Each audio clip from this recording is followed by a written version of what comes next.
नमस्कार दोस्तों। तो आपका फिर से स्वागत है लैंग्वेज ज्ञान में। तो दोस्तों, हमारी किताब जो है इस समय चल रही है स्वामी विवेकानंद जी से वार्तालाप। उसका आज पाँचवा पाँचवा है शायद, या छठा है, ध्यान नहीं है मुझे, छठा है।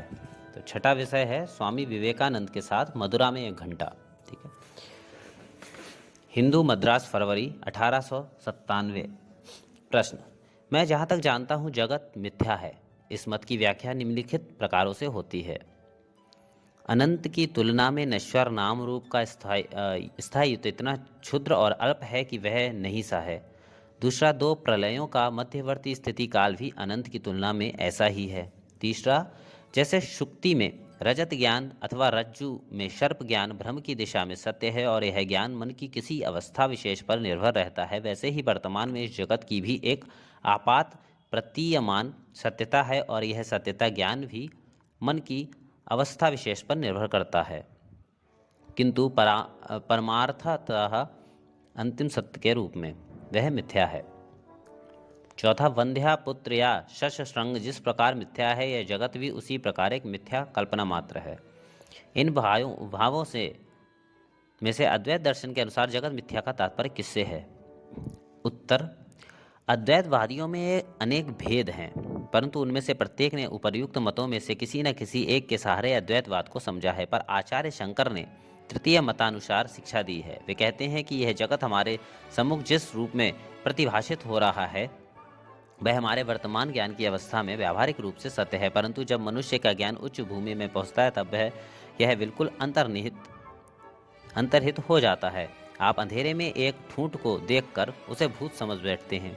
उस समय के लिए आपका भूत ज्ञान सत्य है, क्योंकि यथार्थ भूत आपके मन में जो विकार उत्पन्न करता है और उसका जो फल होता है, ठीक वही फल इससे भी हो रहा है। आप ज्यों ही समझ लेंगे कि वह केवल एक ठूंठ है, त्यों ही आपका भूत ज्ञान चला जाएगा। ठूंठ ज्ञान और भूत ज्ञान दोनों एक साथ नहीं ठहर सकते। उसमें से जब एक रहता है तब दूसरा नहीं रहता। प्रश्न: आचार्य शंकर के कुछ ग्रंथों में क्या चतुर्थ मत को भी स्वीकार नहीं किया गया है? उत्तर: नहीं। आचार्य के जगत मिथ्या उपदेश का मर्म ठीक ठीक ग्रहण करने में असमर्थ होने के कारण कोई कोई व्यक्ति वैसी अतिशयोक्ति कर बैठे हैं। उन्हीं ने अपने ग्रंथों में उस चतुर्थ पक्ष का समर्थन किया है। प्रथम और द्वितीय पक्ष का ग्रहण किसी किसी श्रेणी के अद्वैतवादियों ने किया है, पर आचार्य शंकर ने उनके मत का अनुमोदन कभी नहीं किया। प्रश्न: इस आपात प्रतीयमान सत्यता का क्या कारण है? उत्तर: ठूठ में जो भूत का भ्रम होता है उसका कारण क्या होता है? यथार्थ में जगत सर्वदा एक रूप ही है। आपका मन ही उसमें अनेकानेक अवस्था वैचित्र की सृष्टि कर रहा है। प्रश्न: वेद अनादि अनंत हैं, इस कथन का क्या तात्पर्य है? यह बात क्या वैदिक मंत्रों के विषय में है? और यदि वेद मंत्रों में निहित सत्य को लक्ष्य करके ही वेदों को अनादि अनंत कहा जाता हो, तो फिर क्या न्याय, ज्यामिति, रसायन आदि शास्त्र भी अनादि अनंत न होंगे, क्योंकि उनमें भी तो सनातन सत्य विद्यमान है? उत्तर: एक समय ऐसा था जब वेद इस अर्थ में अनादि अनंत समझे जाते थे कि उनके अंतर्गत आध्यात्मिक सत्य अपरिवर्तनशील और सनातन है, केवल मनुष्य के समक्ष अभिव्यक्त मात्र हुए हैं।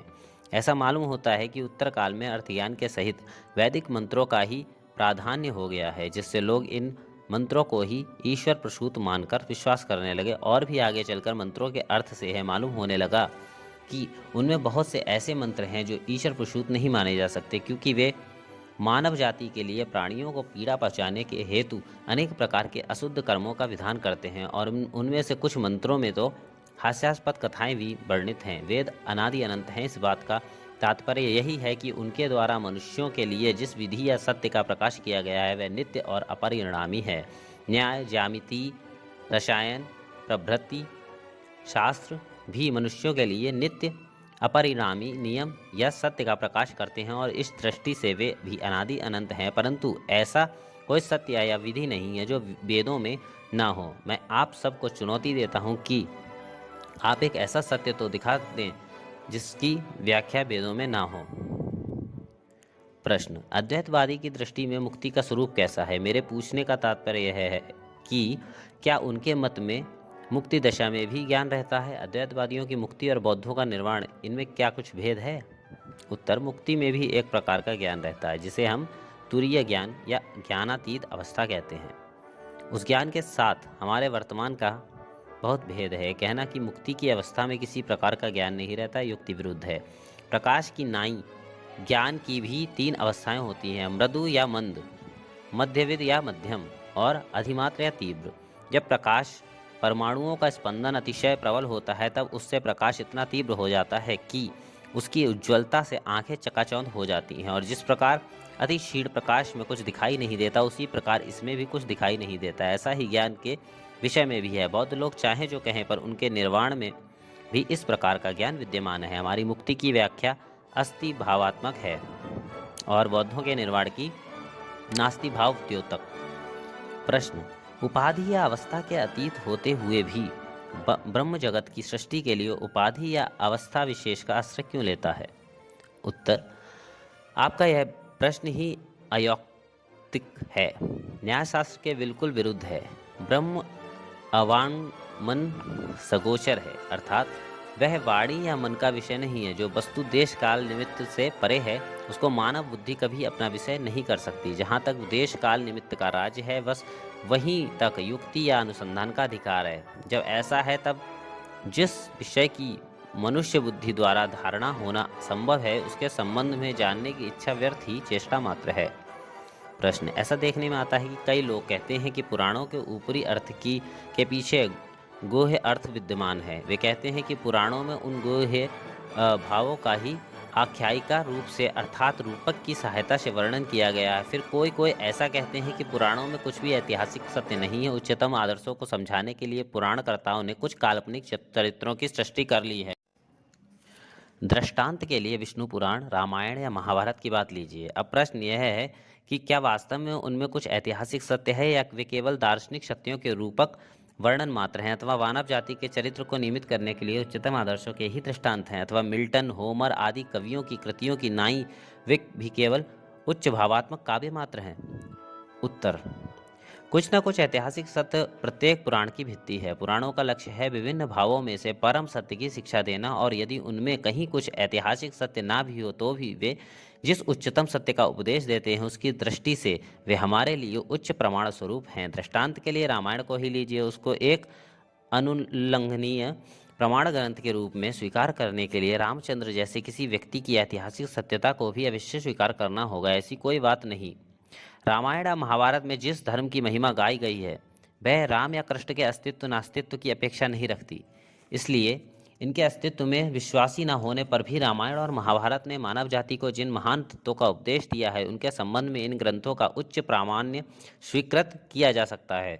हमारा दर्शन अपनी सत्यता के लिए किसी व्यक्ति विशेष पर निर्भर नहीं करता। देखिए, कृष्ण ने संसार को कोई नई या मौलिक शिक्षा नहीं दी, वैसे ही रामायणकार ने भी कभी कोई ऐसी बात नहीं की जो हमारे वेदादि शास्त्रों में बिल्कुल उपदिष्ट ना हो।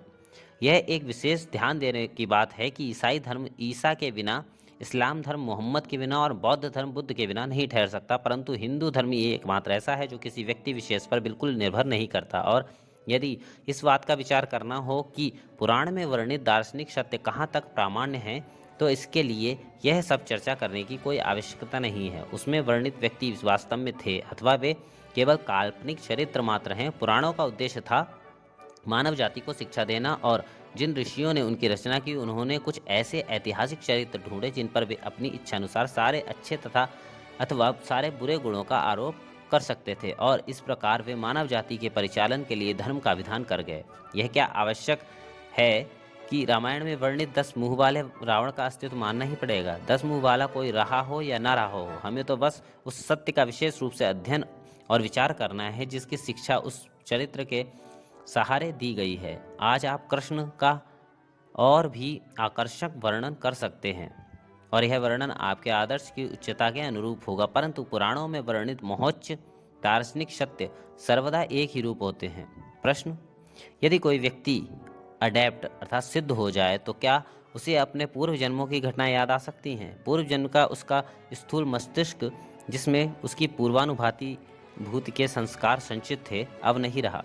इस जन्म में उसे एक नया मस्तिष्क मिला है। अतः ऐसी स्थिति में यह कैसे संभव है कि उसका वर्तमान मस्तिष्क उस यंत्र द्वारा ग्रहित संस्कारों को स्मरण में लाए जो अभी वर्तमान में नहीं है? स्वामी जी, अडेप्ट सिद्ध शब्द से आपका क्या तात्पर्य है? संवाददाता, जिससे अपनी गुह्य शक्तियों का विकास किया हो? स्वामी जी, मैं यह नहीं समझ सकता कि गुह्य शक्तियों का विकास कैसे होगा। आपका मतलब मैं समझता हूँ, पर मैं चाहता हूँ कि जिन शब्दों का व्यवहार किया जाए उनके अर्थ बिल्कुल स्पष्ट और सीधे हों। जहाँ पर जो शब्द उचित हो वहाँ पर बस उसी का व्यवहार करना चाहिए। आप कह सकते हैं कि गुह्य या अव्यक्त शक्ति व्यक्त या निरावृत होती है। जिनकी अव्यक्त शक्ति व्यक्त हो गई है, वे अपने पूर्व जन्मों की घटनाओं को स्मरण कर सकते हैं, क्योंकि मरने के बाद जो सूक्ष्म या लिंग शरीर रहता है वही उनके वर्तमान मस्तिष्क का बीज स्वरूप है। प्रश्न, अहिंदू को हिंदू धर्मावलंबी करना हिंदू धर्म के मूल भाव का विरोध तो नहीं है, और एक चांडाल यदि शास्त्र की व्याख्या करे तो क्या ब्राह्मण उसे सुन सकते हैं? उत्तर, अहिंदू को हिंदू बनाने में हिंदू धर्म की कोई आपत्ति नहीं है। कोई भी व्यक्ति, वह चाहे शूद्र हो या चांडाल, ब्राह्मण के भी सम्मुख दर्शन शास्त्र की व्याख्या कर सकता है। सबसे नीच व्यक्ति से भी, चाहे वह जिस जाति या धर्म का हो, सत्य की शिक्षा ली जा सकती है। अपने इस मत के प्रमाण में स्वामी जी ने बहुत से संस्कृत श्लोक उद्धृत किए हैं। इतने में वार्तालाप बंद हो गया, क्योंकि स्वामी जी का मंदिर में जाने का निर्दिष्ट समय हो चुका था। उन्होंने उपस्थित सज्जनों से विदा ली और देवता दर्शन के लिए मंदिर चले गए।